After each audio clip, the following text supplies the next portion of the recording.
All right class 4 हम लोगों ने अभी मैंने आपको रिवाइज करा दिया सब फोर्सेस के बारे में, like friction, buoyancy, air resistance, gravity.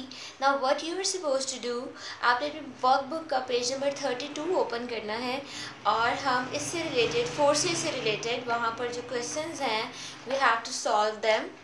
If I show you the page number, this is the page number that you are supposed to do on page number 32, forces, tools and machine, and our topic is which force is being used। ठीक है, तो अगर आप अपनी book पर देखें तो आपको स्टेटमेंट में लिखा हुआ है कि which force is being used in each of the following situation. Write A for the air resistance, B for the buoyancy, F for the friction and G for the gravity। ठीक है, अब आपने हर force के लिए उसकी abbreviation use करनी है। buoyancy के लिए B, friction के लिए F, air resistance के लिए A, and for the gravity you have to use G। All right, I hope you are able to see the book more clearly now. So the first situation is, अच्छा हम इसमें एक छोटा सा काम करते हैं, like I want you to interact with me while you people are watching the video। तो जिस लिंक पे ये वीडियो अपलोड होगी you are able to comment down, आप उस पर कमेंट भी कर सकते हैं। So I am just calling the name of the students or you have to give the answers, like when you give the answer I'll get to know कि आपने video देखी and you are getting the concept as well। ठीक है, so I'll wait for your comments down below in the link। Let's get started। number 1 है and this question is from Fatma Zia। Fatma, you have to understand the situation and let us all know what will be the answer। number 1, stopping your bike by squeezing the brakes। आपने bike को रोका है brake को squeeze करते हुए, and you know bike is on the road, ये देखें road पर है, तो which force is being used, like road और टायर्स के दरमियान there is a rubbing force. तो जहाँ रबिंग होती है two objects we call it friction, and for the friction we are using the word F, so you all have to write the word F here। ठीक है, number 2 is from the हसन। आपने ये बताना है guess करके, a rubber duck in the bath tub is dash. मतलब एक रबर डक है टब में, उसकी अब क्या फोर्स यूज़ हो रही है, it's just floating on the water. ये देखें पानी में फ्लॉट कर रही है, तो वी नो कि अगर कोई चीज़ फ्लॉट कर रही है and in the water and it is because of the force, very good, buoyancy, so we have to write B here। ठीक है, नंबर 3 है and this question is from Khansa. Khansa आपने ट्राई करना है to give the answer of this question। when making it hard to walk through the street, now you are passing through a street and there is a very hard wind blowing there, तो what force you are facing, क्या force face कर रहे हैं आप, हवा में है।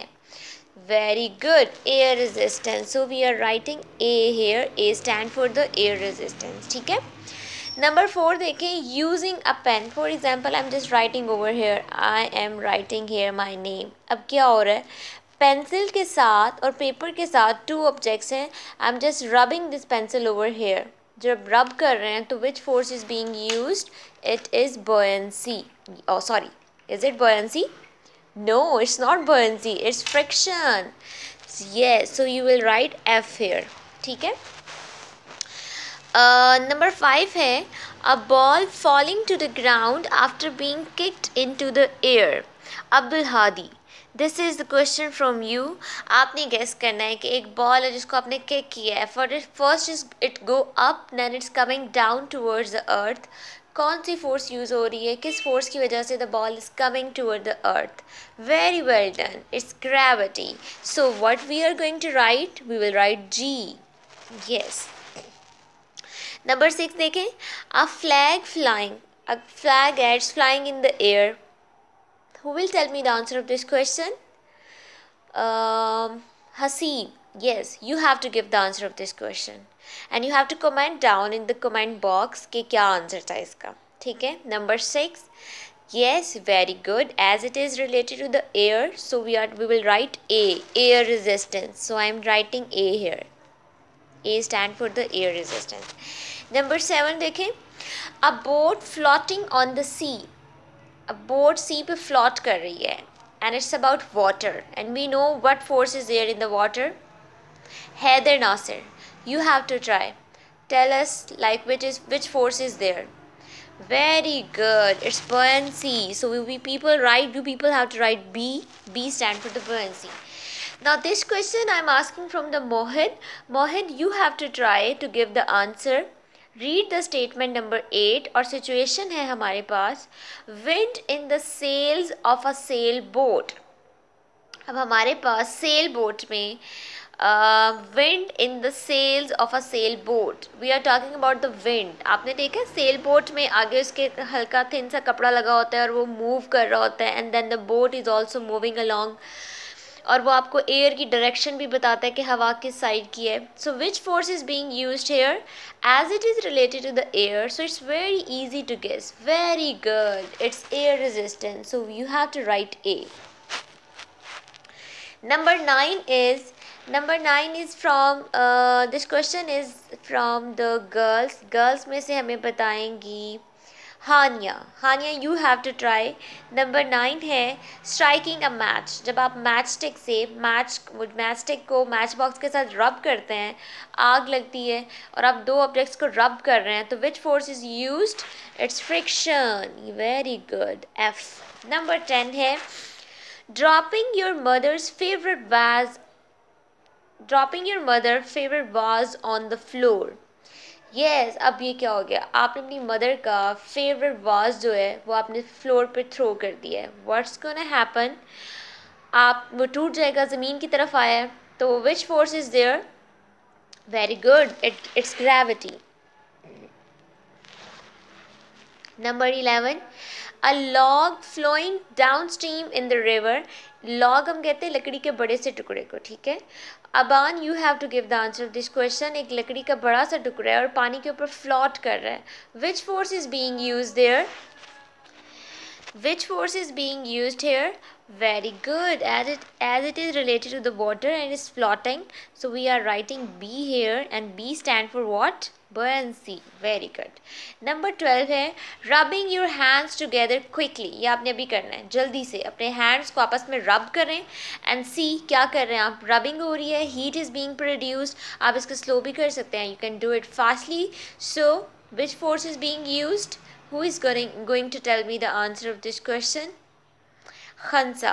Very good. It's friction. As two objects are rubbing together, so the friction is a force. Last statement है number 13 dry leaves falling to the ground. Huzaifa आपने इस टाइम आंसर कर रहे हैं इस क्वेश्चन का कि अगर एक ड्राई लीफ में से एक प्लांट में से ड्राई लीव्स जो हैं वो फॉल कर रहे हैं towards the ground. Why they are coming towards the ground? Why they are not going upward? ऊपर क्यों नहीं जा रहे, नीचे क्यों आ रहे हैं? Very good. It's because of the gravity. So what we are going to write? G. So this was all about today. Your workbook work as it was related to the forces topic. हमने forces का topic कर लिया है जिसमें हमने buoyancy, air resistance, friction और gravity के बारे में पढ़ा. This workbook page was related to that, so I thought कि हम इसको cover कर लेते हैं. Next tools और machine को हम बाद में करते हैं. ठीक है. We are done with the question answers related to the topic air resistance, water resistance, friction, buoyancy, gravity. सारे question इससे related हमने कर लिए हैं.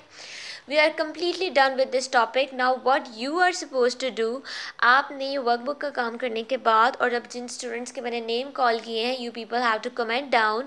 I'll see. और नेक्स्ट क्लास में मैं आपसे पूछूंगी भी कि अगर आपने वीडियो देखी है तो why you haven't comment, और अगर नहीं देखी तो why you haven't seen. ठीक है. उसके बाद आपने क्या करना है कि रीडिंग करनी है बुक की, और नेक्स्ट क्लास में हम टूल्स और मशीन का टॉपिक स्टार्ट करेंगे. आपके पास भी अगर कोई डिफरेंट टाइप के टूल्स हैं घर में, you can have in front of them, और आप मुझे बता सकते हैं teacher this is a tool I have at my home. आप उनके नेम्स मुझे सेंड कर सकते हैं. ठीक है. For now what you are suppose to do, आपने अपने बुक की पेज नंबर आई गेस 56 से लेकर 60 तक रीडिंग करनी है. 56 से 60 तक आपके जो बुक के पेजेस हैं जिसमें फोर्सेस के बारे में बताया हुआ है, आपने इसको अच्छे से गो थ्रू करना है, ये वीडियो देखनी है और उसके बाद आपने वर्कबुक का काम करना है, right. So this was all about today that you are suppose to do. Next class में हम टूल्स और मशीन के साथ, डिफरेंट कॉन्सेप्ट के साथ और डिफरेंट क्वेश्चंस के साथ क्लास स्टार्ट करेंगे।